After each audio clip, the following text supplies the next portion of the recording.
देखिए अगला क्वेश्चन है, सैंपल पेपर नहीं है इस बार, जो 2024-25 में पूछा गया है फिजिक्स में क्वेश्चन, ठीक है। क्लास 12 है सीबीएसई बोर्ड के लिए। क्वेश्चन नंबर 32 का पार्ट बी का थर्ड पार्ट है, समझ गए। 32 का बी का थर्ड पार्ट है। ये हमारा क्वेश्चन पूछा गया था 2024 के पेपर में। इसमें क्या है, इसमें हमसे बता रहा है कि एक स्टेप अप का मतलब है ये जो ट्रांसफार्मर है वोल्टेज को बढ़ा देगा। क्या कर देगा, बढ़ा देगा। तो इसमें जो नंबर ऑफ टर्न कॉइल के हैं कितने हैं, पहले में हमारे पास दिए गए हैं 200 और दूसरे में जो दिए गए हैं वो 3000 दिए गए हैं।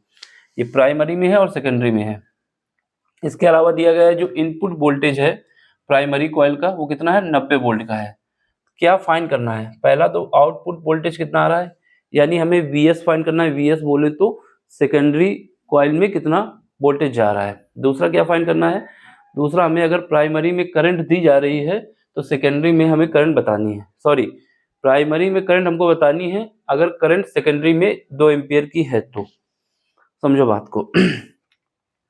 ट्रांसफार्मर के विषय में थोड़ा देख लो क्वेश्चन में, बाकी उसके लिखने की जरूरत नहीं है, लेकिन हम आपको बता देंगे। ट्रांसफार्मर की कुछ कहानी ऐसी है कि यहाँ पर कोर होता है, एक पार्ट ये हो गया, दूसरा पार्ट हमारा ये हो गया। ऐसे कई लेयर बनी होती है इसमें, ठीक है। अब इसमें ऐसे बेंडिंग किया जाता है इससे। तो यहाँ पर जो होता है ये कॉइल के नंबर ऑफ टर्न होते हैं जिसको एनपी कहा जाता है। एनपी का मतलब होता है कि प्राइमरी फेस में, ठीक, एनपी हो गया। और यहाँ पर हमारे पास करंट भी होती है जिसको आईपी कहा जाता है, ठीक है। और इनके बीच जो वोल्टेज होता है वो उसको वीपी कहा जाता है। क्या कहा जाता है, वीपी। वीपी का मतलब है प्राइमरी वोल्टेज।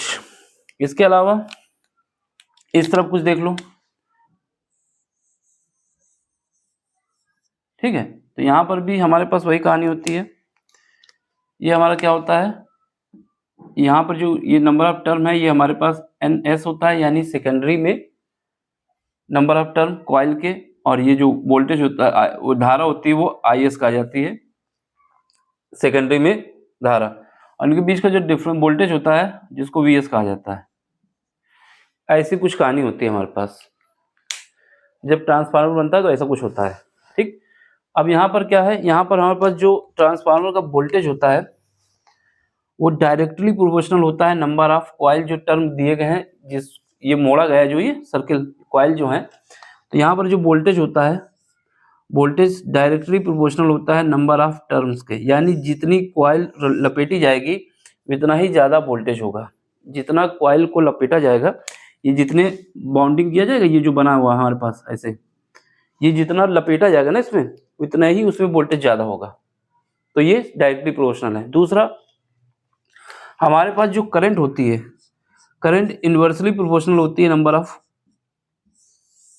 टर्म्स के, यानी कॉइल जितनी लपेटी जाएगी उतना ही कम करंट आएगा।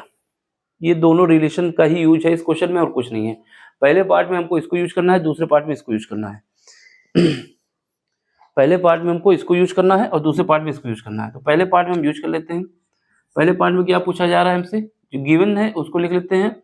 गिवन डाटा को कहाँ पे लिख लिया जाए, यहाँ पे लिख लिया जाए। क्या क्या गिवन है, तो गिवन था उसको हम लिख लेते हैं।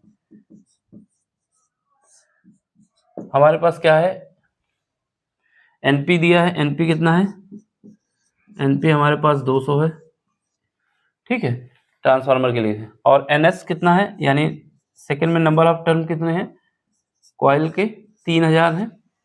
और क्या है, और कुछ दिया है, और इसके अलावा दिया हुआ है जो वोल्टेज है प्राइमरी में, यानी वीपी दिया हुआ है।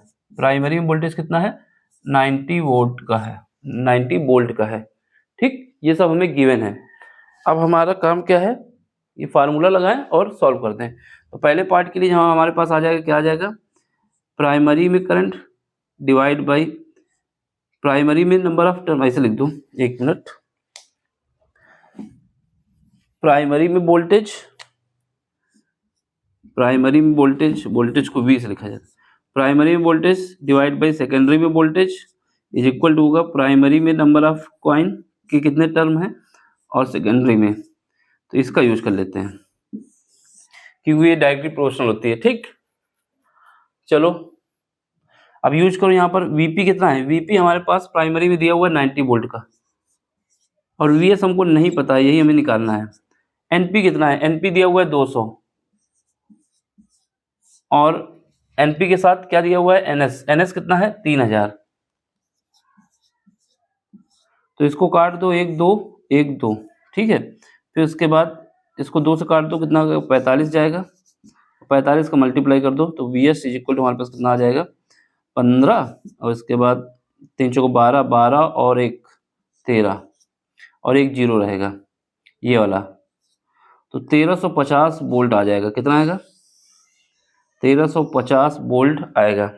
इसका मतलब क्या हुआ, हमने बताया कि क्या बताया कि जितनी नंबर ऑफ टर्न होंगे कॉइन के उतना ही ज़्यादा वोल्टेज होगा। हमने वोल्टेज कितना दिया था, हमने वोल्टेज दिया था केवल 90 वोल्ट का और कितना निकला 1350 वोल्ट का।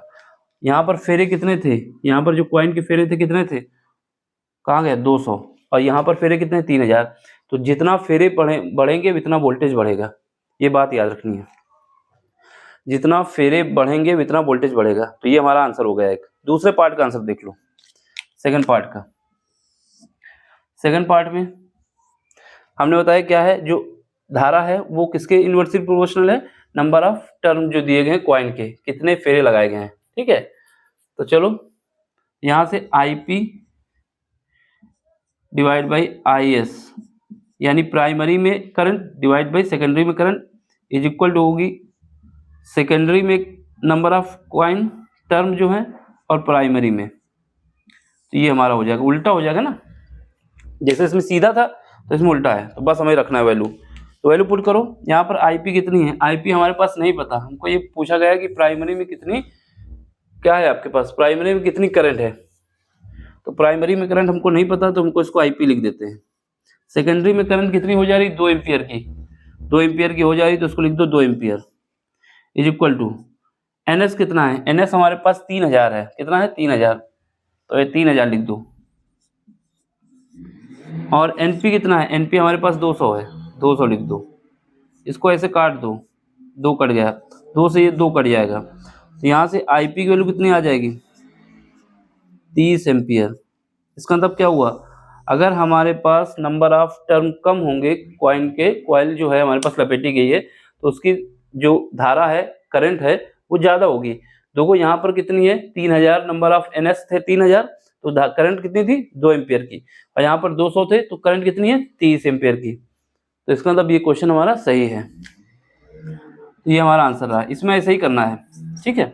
समझ में आया तो लाइक शेयर सब्सक्राइब करो, और नहीं समझ में आ रहा तो रीजन बताइए क्यों नहीं समझ में आ रहा, फिर हम उसको एक्सप्लेन कर देंगे।